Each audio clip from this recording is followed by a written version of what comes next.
Praise the Lord, ஹல்லேலூயா. சீயோன் வேதாகம ஆய்விற்கு அன்போடு கூட இயேசு கிறிஸ்துவின் நாமத்தில் உங்களை வரவேற்கிறேன்.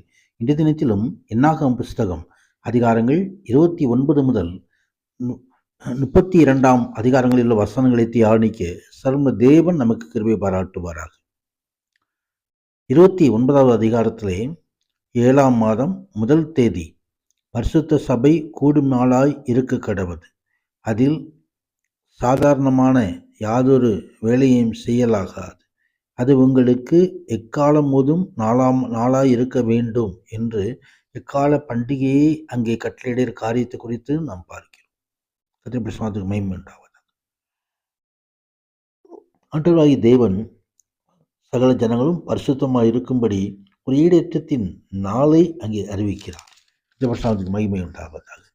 ஆம், பாவ நிவாரண பலியாக வெள்ளாட்டு கடாவை செலுத்தி பாவ நிவாரண பலியையும் நித்திய சர்வாங்க தகன பலியையும் அதன் போஜன பலியையும் அதன் பான பலியையும் அன்றி இவைகளையும் செலுத்த கடவீர்கள் என்று சொல்லி ஆண்டவர் ஒரு லிஸ்டை கொடுக்கிறார்.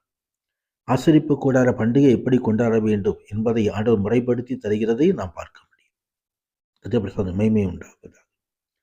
ஆம், ஆண்டவர் தாமே பரிசுத்த சபை கூடி அங்கே ஆண்டவருக்கு பண்டிகை கொண்டாடும்படி தேவன் கொடுத்த கட்டளையின்படி அவர்கள் தேவ சமூகத்திலே கூடி தேவனை ஆராதிக்கும்படி அழைக்கப்படுகிறார்கள். கர்த்தருடைய மகிமை உண்டாவதாக. தொடர்ந்து 30வது அதிகாரத்திலே பொருத்தனைகள் எப்படி செலுத்தப்பட வேண்டும், தமக்கும் மற்றவர்களுக்கும் மக்கள் செய்யும் வாக்குறுதிகளை காப்பாற்றி நிறைவேற்ற வேண்டும் என்று தேவன் விரும்புவதாக இந்த அதிகாரத்திலே தெளிவாகிறது. இந்த கட்டளைகளின் மூலம் அவர் பொருத்தனைகள் வாக்குத்தத்தங்கள் ஆகியவற்றின் முக்கியத்துவத்தை வலியுறுத்தி காட்டுகிறார். தேவனுடைய மக்களில் உண்மையற்ற தன்மையும் செய்யும் அந்த காரியங்களிலும் ஜனங்கள் சரியாக கவனிக்கப்பட வேண்டும். ஆவிக்குரிய ரீதியிலே அவங்க செயல்பட வேண்டும். தேவனுடைய மக்களில் உண்மையற்ற தன்மையும் பொய்யும் மாயமாலும் இருக்கக்கூடாது என்பதை இந்த பகுதி நமக்கு விளக்கி காட்டுகிறது.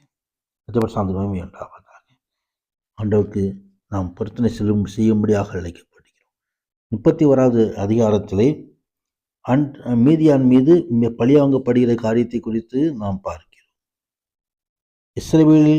இஸ்ரவேலில் தங்கள் பாவங்களினால் செத்தவர்கள் எத்தனை பேர்களோ அத்தனை மீதியானவர்களும் சாக வேண்டும். ஏனென்றால் மீதியானவர்கள் தேவனுடைய மக்களை வேசித்தனம் பண்ணவும் விக்கிரக ஆராதனை செய்யவும் பலவிதமான பாவங்களில் ஈடுபடுத்தி அவர்களை தேவனிலிருந்து பிரித்து விட்டார்கள்.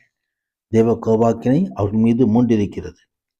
ஆம், இந்த அருமையான நாளிலும் இந்த வசனங்களெல்லாம் தியானிக்கிற நமது வாழ்க்கையிலும் கர்த்தர் மகிமையான ஆசீர்வாதங்களை கட்டளையிடுவாராக. பரிசுத்த நாமத்திற்கு மகிமை உண்டாவதாக. ஆமேன், ஆமேன்.